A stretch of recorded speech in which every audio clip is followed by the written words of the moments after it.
Hola, bienvenidas y bienvenidos a un episodio más de este que ya esperamos que sea su podcast favorito y que se llama Las reglas cambian. Mi nombre es Vanessa Gómez, yo soy periodista y coach en menopausia. Yo soy Carla Hernández, ginecóloga especialista en menopausia.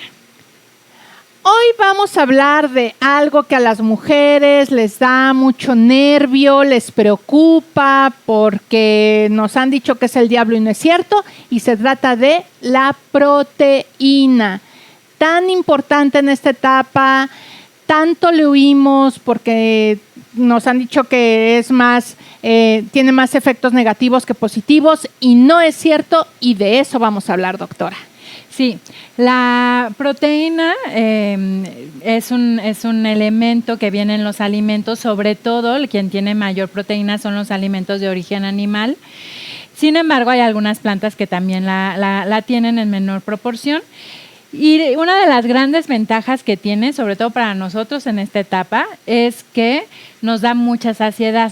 Entonces, con algo que comamos de proteína nos mantiene, digamos que satisfechas, sin tanta hambre a largo plazo. No tenemos hambre a las 2 o 3 horas, sino nos permite, pero además tiene otros efectos, tiene efectos en la formación del músculo justamente, que como hemos hablado, en perimenopausia nuestra sarcopenia o la disminución de músculo se acelera, y entonces al tener un buen aporte de proteínas, esto pudiéramos enlentecerlo o incluso limitarlo muchísimo y no tener la pérdida tan rápida del músculo en todo el cuerpo.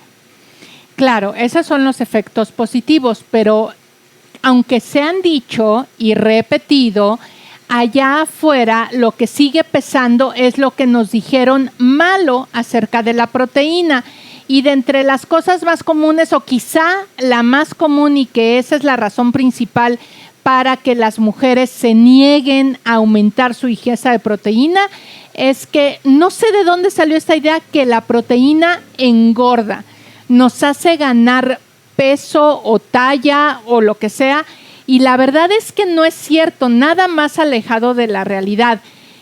Cuando tú te propones bajar de peso o deshacerte de grasa corporal, sobre todo la visceral, es decir, te pones como con el objetivo de mejorar tu forma física desde un punto de vista sano y respetuoso con el cuerpo y benéfico para el resto de tu funcionamiento, siempre te van a recomendar una dieta alta en proteínas. ¿Por qué?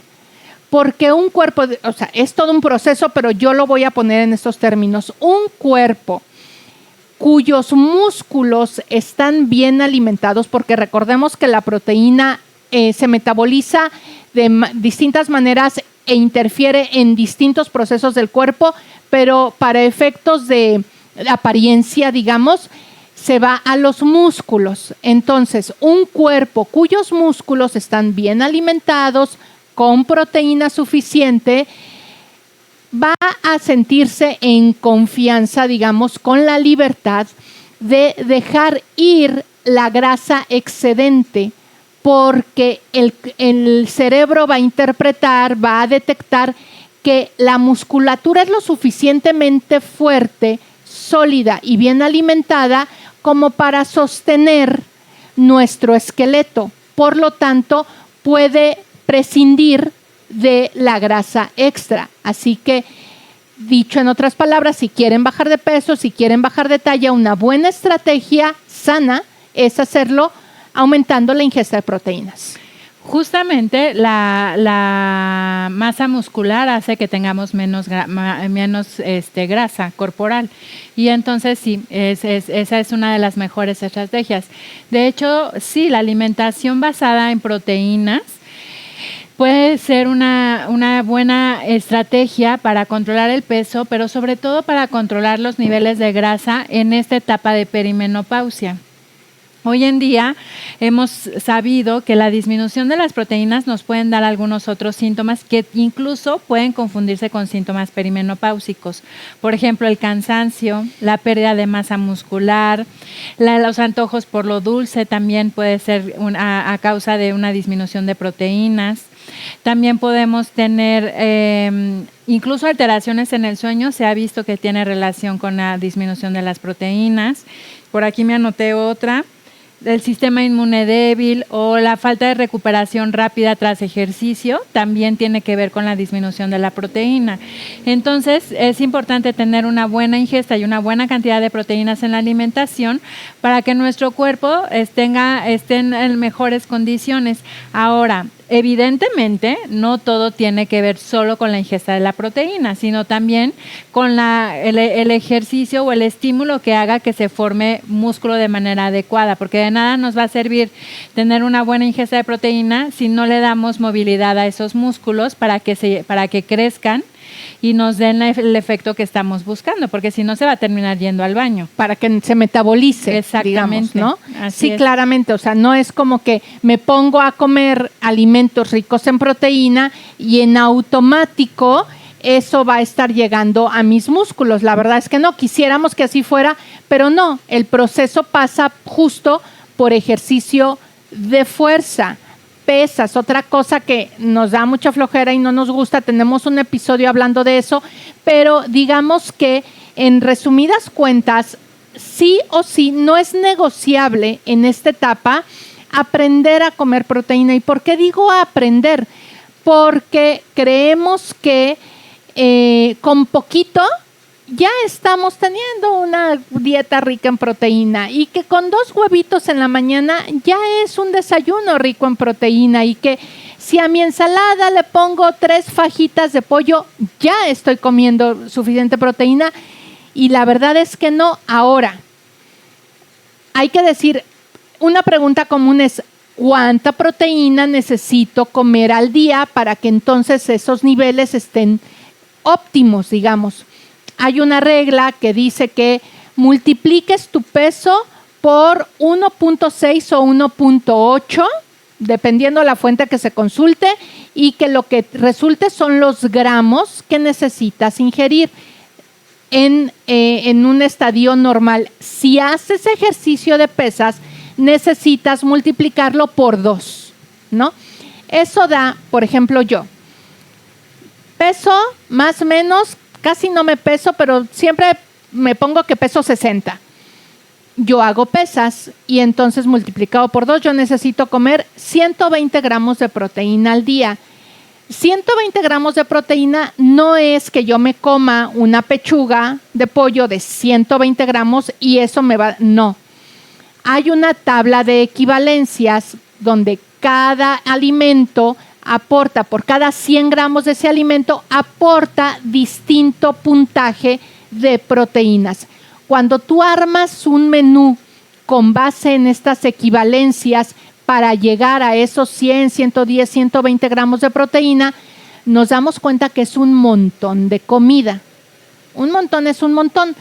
Por eso les digo que hay que aprender a comer proteína, porque significa hacer un cambio a veces muy radical en cómo veníamos acostumbradas a comer e ir incorporando de poco en poco cada vez más cantidad de proteína, porque es muy complicado estar acostumbradas a comer, ya sacando los valores, a lo mejor 40 gramos de proteína al día, que es como la ingesta promedio, entre 40 y 50 gramos de proteína al día, y dar un salto cuántico de un día a otro a comer 120 gramos.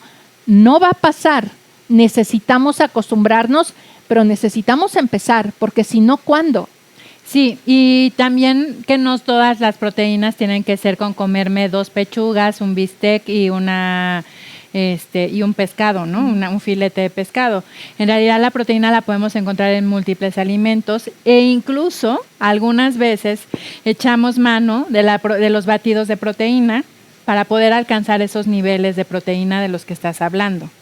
Esa es una gran estrategia porque, insisto, ya que te pones con tabla de equivalencias en mano a armar un menú, a veces las horas no te da, o el hambre. Porque resulta que ya tendrías que volver a comer y tú traes el último bistec aquí todavía. Entonces uno es incapaz de sentarse a comer un pescado o quesadillas, un omelette, qué sé yo, pero si haces un esfuerzo y te puedes tomar en 4 tragos un batido de proteína y entonces ya te ayudó a llegar.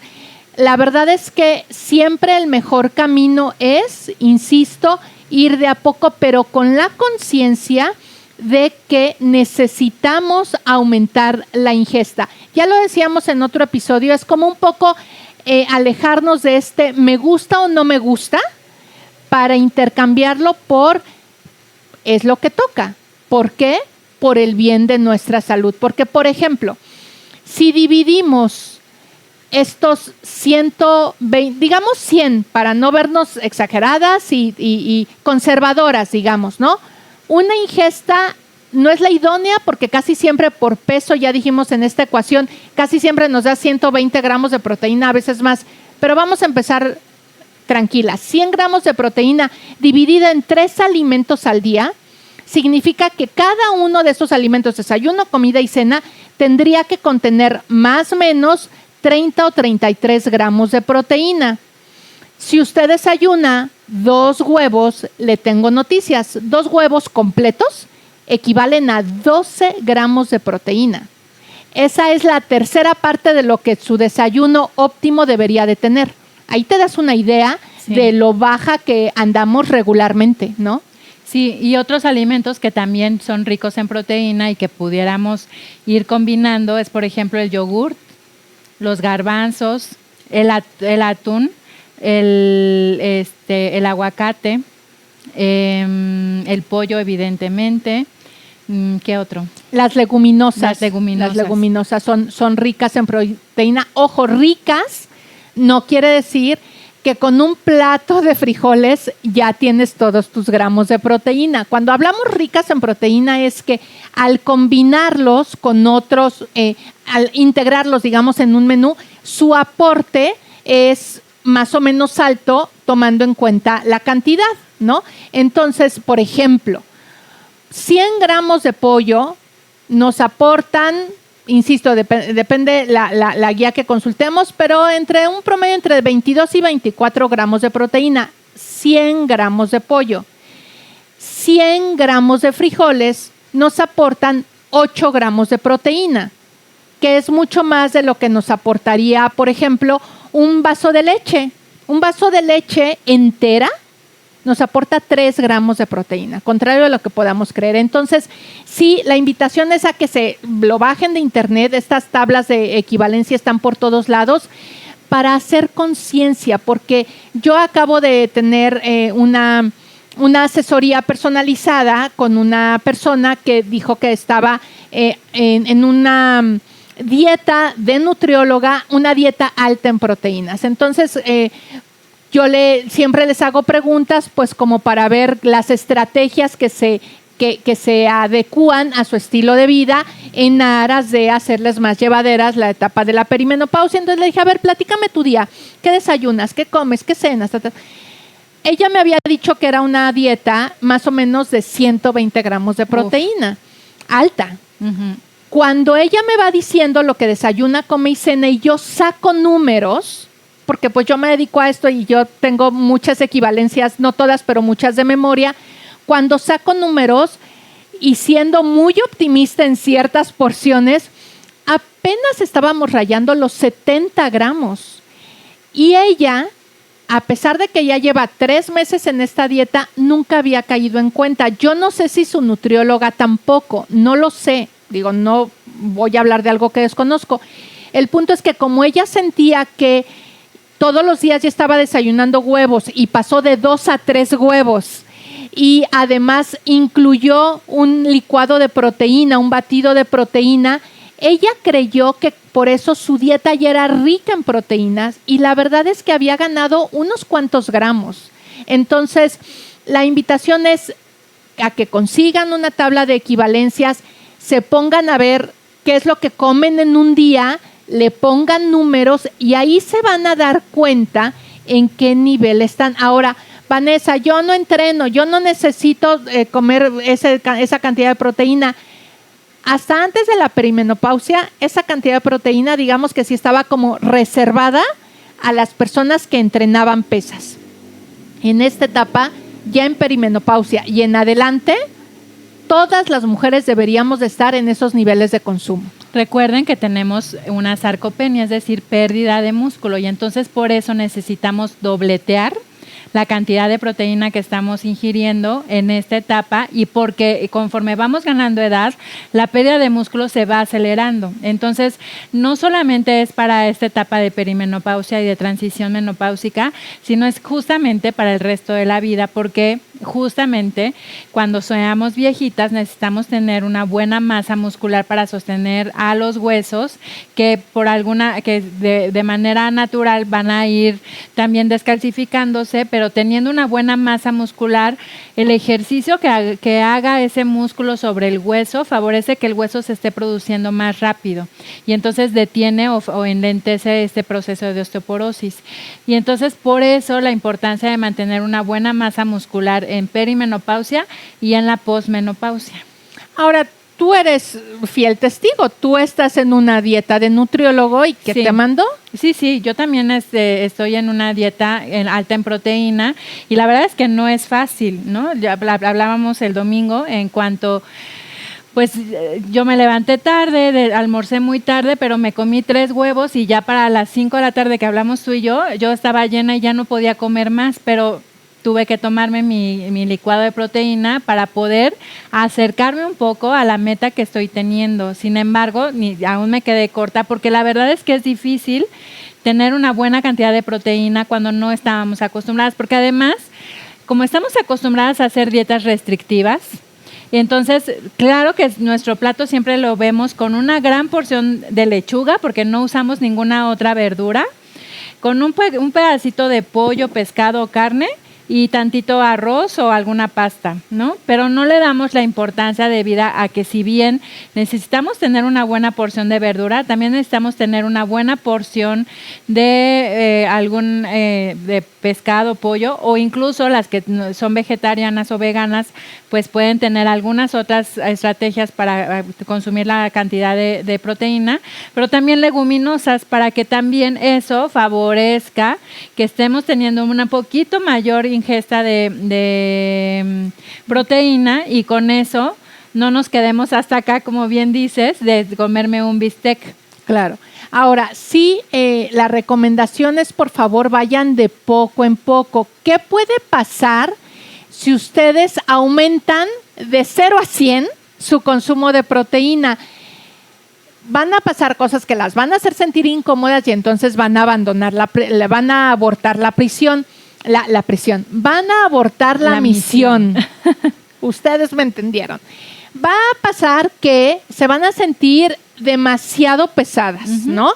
Eso de que desayunan, hicieron un gran desayuno al que no están acostumbradas, y les van a dar las 7 de la noche y no van a tener hambre, y claramente eso psicológicamente no nos cae bien, porque dices, ¿cómo es posible que desayuné o almorcé y ya no me dio hambre en todo el día? No está bien, nos hace sentir incómodas, nos puede hacer sentir llenas de más, con una saciedad a la que no estamos acostumbradas. Nos puede dar estreñimiento. Si solamente decimos, bueno, yo voy a comer, entonces ya, cuando me dé hambre, esa hambre la voy a saciar solo con carne. No voy a desperdiciar espacio de mi estómago con pastas ni con lechuga, porque ya me dijeron que yo lo que necesito es proteína. Sí, pero si hacemos ese cambio brusco, no gradual, obviamente nuestro intestino lo va a resentir y nos vamos a estreñir. A nadie le gusta estar estreñida, y ¿qué crees que va a pasar? Al siguiente día ya no vas a querer volver a comer proteína porque la experiencia no fue buena. Entonces no se trata, como siempre les decimos, no se trata de acostarnos de una manera y despertar al siguiente día siendo otra persona, la mejor versión de nosotras mismas y dispuestas a implementar todas las estrategias que escuchan de un día para otro. No va a pasar. No es realista, no es sostenible, y si me apresuran un poco, tampoco es sano.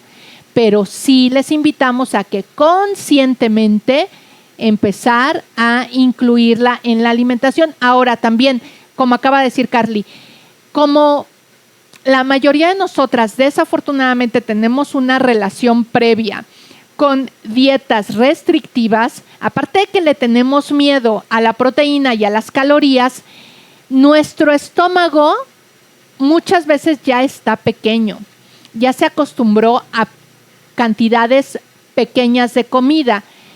Nuestro estómago es como un globito, puede tomar un tamaño mayor e ir tolerando un poco más de cantidad de comida, pero ese crecimiento también es gradual y no es nocivo, siempre y cuando estemos con una dieta diseñada con objetivos en la que estamos entrando gradualmente y con la conciencia no de un cierto peso, una cierta talla, sino abonando a nuestra salud ósea y de musculatura, esa aproximación no puede salir mal.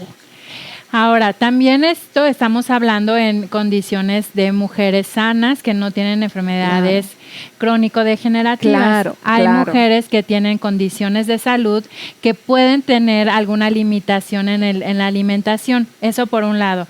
Y por otro lado, también recuerden que necesitamos tener un sistema digestivo sano y adecuado con respecto a la microbiota. Y si tenemos un intestino permeable porque tenemos mucho estrés, porque no tomamos lactobacilos, porque porque nuestra flora intestinal, nuestro microbioma intestinal está alterado, pues evidentemente si nosotros le aumentamos la proteína sin haberlo preparado, pues ese intestino va a terminar por enfermarse peor.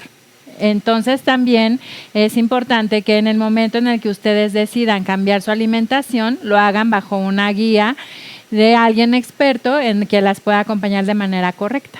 Por supuesto, qué bueno que lo dices, o también alguna condición renal o también hepática. Uh-huh. Es decir, sí, o sea, cualquier condición específica que tengan, ya eso es como harina de otro costal, es otra conversación que tendrán que tener obviamente con su médico especialista tratante y en la medida de lo posible pues empatarlo con alguna nutrióloga o nutriólogo. Pero si no están en alguna condición de estas que estamos mencionando, en términos generales de buena salud, estas son las estrategias que pueden ir implementando y que les van a permitir poquito a poco pues irse acercando a ese ideal que sin presionarse que lo alcancen en 2 o 3 meses, sí tenerlo presente. Por lo menos yo siempre digo, con que le pierdan el miedo y el asco a la proteína, ya es ganancia, porque la verdad es que venimos de un lugar súper negativo respecto a esto. Pero pues bueno, por lo pronto hasta aquí lo vamos a dejar. Sí les pedimos que nos comenten, nos digan cuál es su experiencia, cuál es la percepción o la idea preconcebida que tenían de la ingesta de proteína y pues les pedimos que nos dejen todos sus likes, muchos likes y muchos comentarios. ¿En dónde, Carly? Nos pueden encontrar en cualquier red social, Facebook, Instagram, TikTok, en YouTube y en Spotify como Las Reglas Cambian MX. Déjenos sus comentarios, dudas, ideas de contenido, pero también ayúdenos a compartir esta información si conocen a alguna otra mujer que esté en la mediana edad o en perimenopausia y que le pueda ser de utilidad nuestra información. Perfecto. Les esperamos en nuestro siguiente episodio. Muchísimas gracias y hasta la próxima. Bye, bye.